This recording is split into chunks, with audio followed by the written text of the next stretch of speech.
The boundaries that separate life from death are vague and shadowy at best. Who shall say where the one ends and the other begins? Well, I shall say. It begins with pregnancy and it ends with bleeding, choking, starving and freezing to death, which I think Edgar Allan Poe would be very pleased with. So let's start with pregnant. It all starts here, obviously. And you can describe a woman as heavily pregnant if she's 7 or 8 months pregnant. But you can also say she's 8 weeks pregnant, 2 months pregnant. And do notice that this has got an S on the end. It's not a compound adjective, and so it's not hyphenated.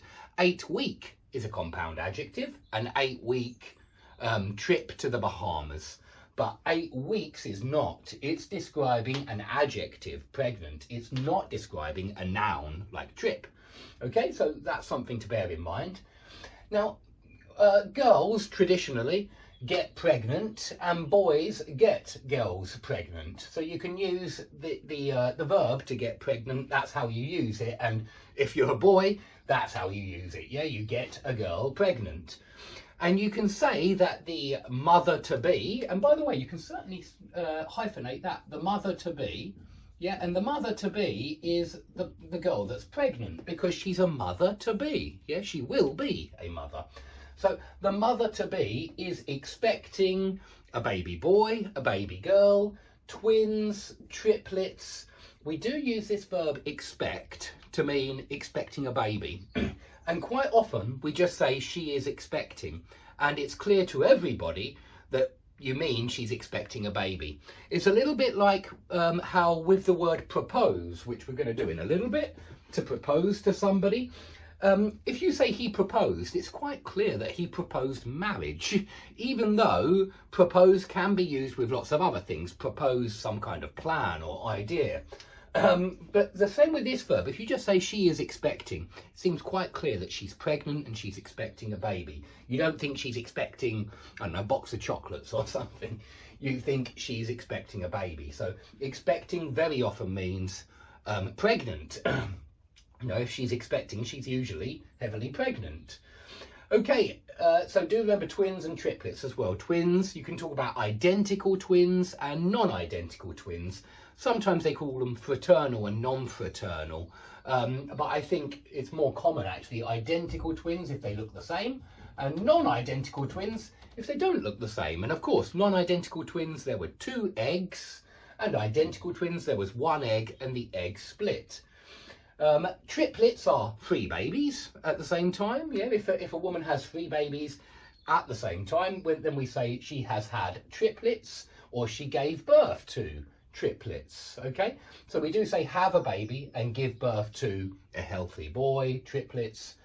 Now, if things go wrong, then we call that a miscarriage or a stillbirth. And so you say that she had a miscarriage, or yeah, it was a stillbirth. You could also say this is the noun phrase to describe a miscarriage. A miscarriage and a stillbirth are the same thing. And you can also talk about a premature birth. Notice we use the word still because the baby is still when it's born, it's not moving. But if the baby is born earlier than expected, then we call it a premature birth. And if the woman doesn't want the baby, she may well have an abortion. She may decide to terminate the pregnancy. It's often said like that as well, terminate the pregnancy. Yeah, terminate the pregnancy or have an abortion. So if you give birth to a healthy boy, okay, that's great, fantastic, congratulations. But you may give birth prematurely. And again, this is the premature birth. I think very often we talk about giving birth earlier than expected or later than expected. So prematurely would be to give birth earlier than expected.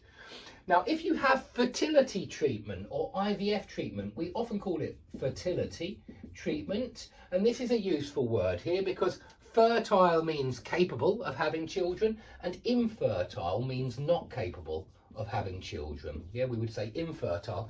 And this does refer to fertility. It's in vitro fertilization.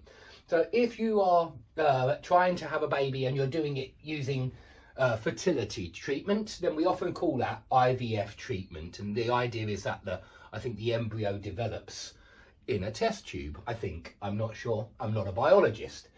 Now, if you conceive naturally, you don't have IVF treatment. You do things the traditional way. Yeah, I don't think I need to go into the details of the birds and the bees.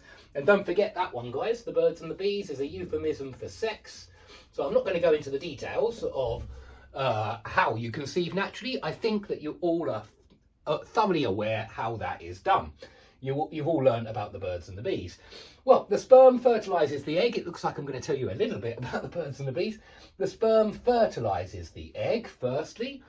Then the embryo develops into a fetus. So we use these words to describe the developing child. He starts as just a sperm and an egg, then an embryo, then that develops into a fetus. And this all goes on inside the womb. Yeah, the womb is the part of a woman's body. Only women have wombs, and it's where the baby is, where the baby develops, where the baby feeds as well. I think he joins onto the wall of the placenta. Yeah, the placenta is, I think, the wall of the uterus. I'm not sure. I'm really not sure, but it's where the baby feeds inside the womb. I'm really not sure about the placenta, but yeah, womb or uterus for the part in the woman's body where the baby develops. Okay, antenatal means before birth. Yeah, so that natal means birth. Yeah, and you can use the adjective nascent to describe a plan, which just means it's very early on. You know, a nascent plan is a just born plan, and antenatal, it just means before birth. So the woman will usually need a lot of antenatal tests, checks. She might go to antenatal classes to learn more about birth. There's probably going to be a midwife there at the antenatal classes. This is the kind of a nurse, but they specialise in delivering babies. The midwife delivers the baby. And so it's a very useful word here. Usually these antenatal tests, they're carried out by midwives. But you can also talk about postnatal, and the two words which came to mind, postnatal care and antenatal care. And this is just the stuff, all the things that the midwife does to help the mother, the new mother or the mother-to-be. So we talk about postnatal care, antenatal care, and quite often you hear this collocation as well, postnatal depression. And this is the depression that women feel sometimes after having had the baby. Sometimes the women get depressed, and we call that postnatal depression. Okay, so midwives deliver babies. We say deliver a baby. If you're helping the mother to give birth, then you are delivering a baby. You're a midwife, and you might need to deliver the baby by caesarean section. Caesarean section is where the baby hasn't turned before birth. It's sitting the wrong way round, and so the doctor will cut open the mother-to-be and take the baby out of the mother that way, simply because the baby hasn't turned, and so he can't enter the world in the usual way, using the usual route. And so the doctor will help and cut the mother-to-be open. Now, after you've had a baby, you might get the child christened or baptized, yeah? So you can say, I was christened, he was baptized, he was christened. And these are the same. It really does mean